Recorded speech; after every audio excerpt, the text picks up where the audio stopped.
एक बार की बात है, एक छोटे से गांव में रायन नाम का लड़का रहता था। वो अपने माता पिता के साथ गांव के किनारे एक छोटे से घर में रहता था। रायन बहुत आलसी था। हर दिन वो अपने पिता की खेत में मदद करता था, लेकिन उसका काम बस इतना था कि वो उन चिड़ियों को भगाए जो धान के दाने खाने आती थीं। ज्यादातर लोग डंडे या गुलेल से चिड़िया भगाते थे, लेकिन रायन इतना आलसी था कि ज्यादा हिलना डुलना नहीं चाहता था। इसलिए उसने खेत में जगह जगह लकड़ी के खंभे लगाए और उन्हें रस्सियों से जोड़ दिया। जब भी रस्सियां खींची जातीं, खंभे हिलते और चिड़िया डरकर उड़ जातीं और रायन आराम से लेटा रहता था। उसके पिता को उसकी आलस की आदत की चिंता रहती थी। वो सोचते थे, अगर मैं बीमार पड़ गया तो रायन अकेले सब कैसे संभालेगा। लेकिन क्योंकि रायन का काम हमेशा पूरा हो जाता था, उसके पिता ने कभी उसे डांटा नहीं। एक गर्मी के मौसम में, जब बहुत सूखा पड़ा था, उसके पिता बीमार हो गए। अब खेत की सारी जिम्मेदारी रायन पर आ गई। रायन ने कोशिश की, लेकिन वो मेहनत करने का आदी नहीं था। कुछ ही हफ्तों में फसल सूखने लगी और मरने लगी। रात को रायन आसमान के नीचे बैठा था, बहुत उदास और निराश। उसने सोचा, काश मैंने पहले मेहनत करना सीखा होता। अब तो परिवार की उम्मीद ही खत्म हो गई।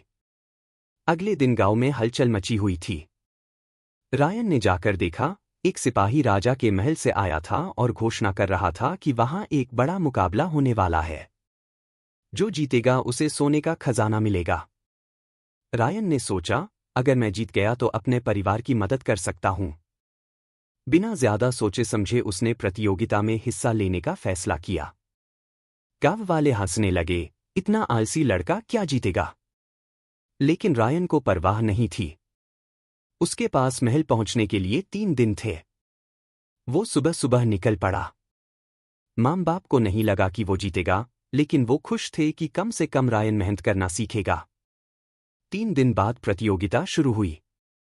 सारे प्रतिभागी एक बड़ी झील के पास इकट्ठा हुए। सब बहुत ताकतवर और तंदुरुस्त थे। रायन डर गया, मैं इनसे कैसे जीत पाऊंगा। फिर नियम बताए गए, झील पार करनी है और जो 3 लोग पहले पहुंचेंगे, वो अगले राउंड में जाएंगे। काउंटडाउन शुरू हुआ। 3, 2, 1, शुरू। सभी लोग झील में कूद गए और तैरने लगे। लेकिन रायन वहीं खड़ा रहा। उसने सोचा, अगर मैं बस तैरता रहूंगा तो कभी नहीं जीत पाऊंगा। अचानक उसके दिमाग में एक आइडिया आया। वो पास के जंगल में गया, कुछ टूटी हुई डालियां इकट्ठा कीं और उनसे एक छोटी सी नाव बना ली। एक लकड़ी का टुकड़ा लिया और उसे चप्पू की तरह इस्तेमाल करने लगा। वो बोला, यह दौड़ झील पार करने की है, तैरने की नहीं। धीरे धीरे उसने नाव चलाना शुरू किया।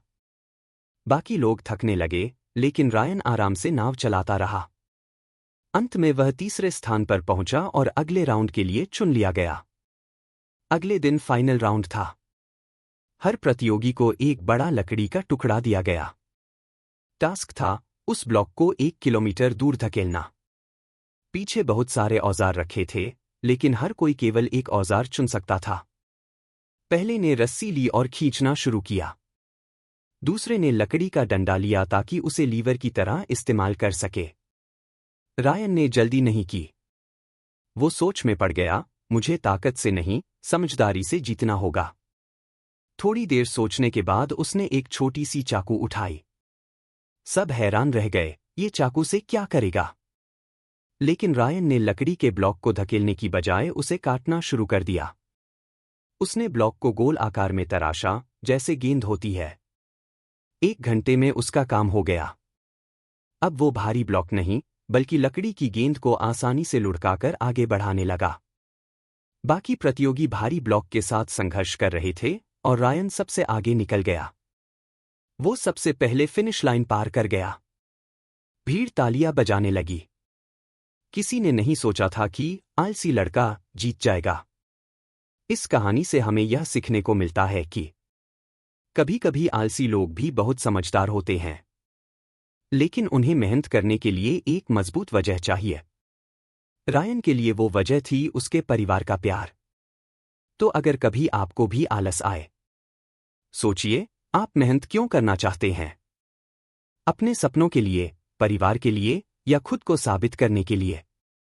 जब वजह बड़ी होती है तो मेहनत अपने आप आने लगती है। याद रखिए, अंग्रेजी या कोई भी नई चीज सीखना मजेदार हो सकता है, बस आपको नियमित अभ्यास करना है। तो सुनते रहिए, सीखते रहिए और आगे बढ़ते रहिए। धन्यवाद दोस्तों। हम अगली कहानी में फिर मिलेंगे।